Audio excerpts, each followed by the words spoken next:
Hello everyone, welcome back to another guided meditation. My name is Sage and I work for the Oregon City Public Library. My dog's gonna drink water right now. So there's this idea about self-nurturing and what that can do for kind of our somatic bodies, how we live within our bodies.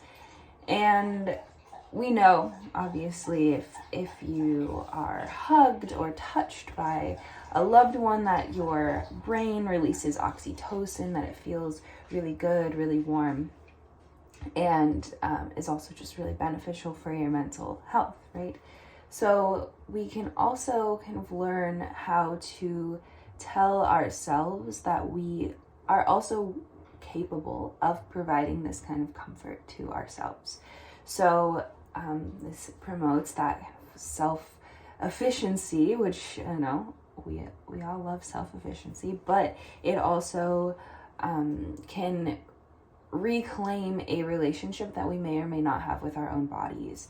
So for many of us, this may mean that we have been told things about ourselves since we were young and have to maybe start reworking those ideas. Maybe we were deprived of certain kinds of touch and that comfort. And so again, this is like reworking and rewiring those things in our brain so that we can be the source of that support. So get comfy. All right, we're going to do some exploration here. Sit up tall. And just give yourself a big stretch. And pull yourself into a hug. This is kind of combining stretching with self-nurturing, right? This is kind of the first way to almost trick ourselves into nurturing ourselves. So stretch your arms out, cross the other arm over the top and hug. All right, go ahead and release that. So if you'd like, you can close your eyes or soften your gaze. The shoulders drop. And just notice your breath.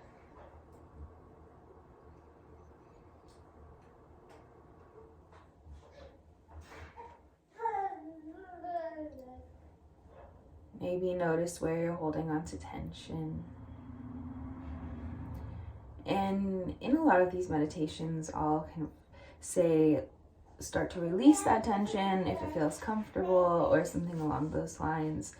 And we can also kind of help guide that with that physical touch. So our physical touch is extremely powerful. So if you're feeling a lot of tension in your chest, place your hands on your chest as you take that exhale. Press weight into it to guide that breath out, to just give yourself that physical reminder to let go. This can work for the belly, the shoulders, and especially the face and the jaw. Just soften in your hands. Maybe even cup your face with your hands and just let it sink in.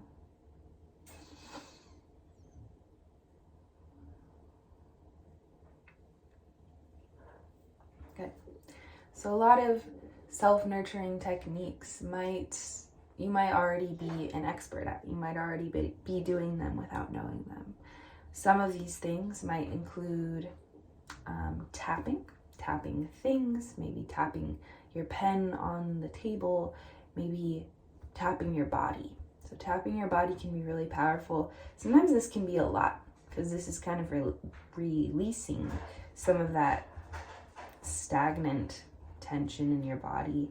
So it can feel really intense, but it can feel really nice as well. Maybe just go slowly. Start with the jaw.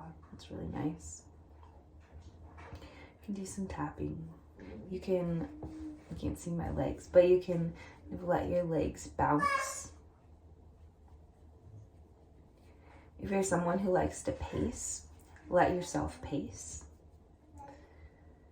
but just be mindful while you're doing it. Maybe pace while you're breathing. Okay, you can rub your hands together, rub your cheeks, rub your legs.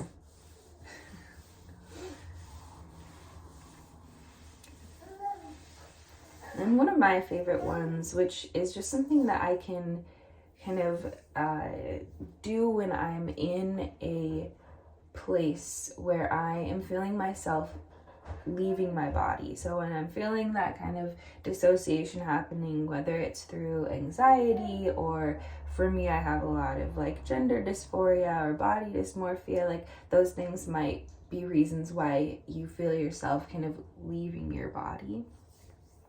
So one thing I like to do is just take my middle finger and just rub my palm. For me, this is a really sensitive place, and so it produces a lot of feeling for me. And so this is something that helps me just come back into my body, but it also gives me this feeling of being nurtured. So again, this is experimental, so everyone is going to have different self-nurturing techniques that really work. And they can also be broader than this, right? Maybe your self-nurturing that works the best is going and crying for 10 minutes.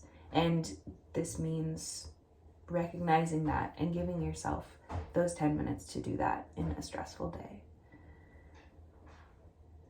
Maybe self-nurturing is also working in tandem with the nurturing you receive from others. And this can just be having good communication, right? It can be pretty open-ended. But if you're someone who responds really well to physical touch, then I really recommend playing with that today. And maybe just, rubbing your hands together, giving your hands self-massage when you are feeling maybe in a more heightened or nervous or anxious state. Okay, that's what I have for you today. I'm really excited for you all to kind of get this thought working. Ever since I learned about self-nurturing, it's been something that I have personally been exploring a lot for the last 4 or 5 years, and have realized a lot of things about what works for me and what doesn't. So I encourage you to just try new things. All right, thanks for watching. See you later.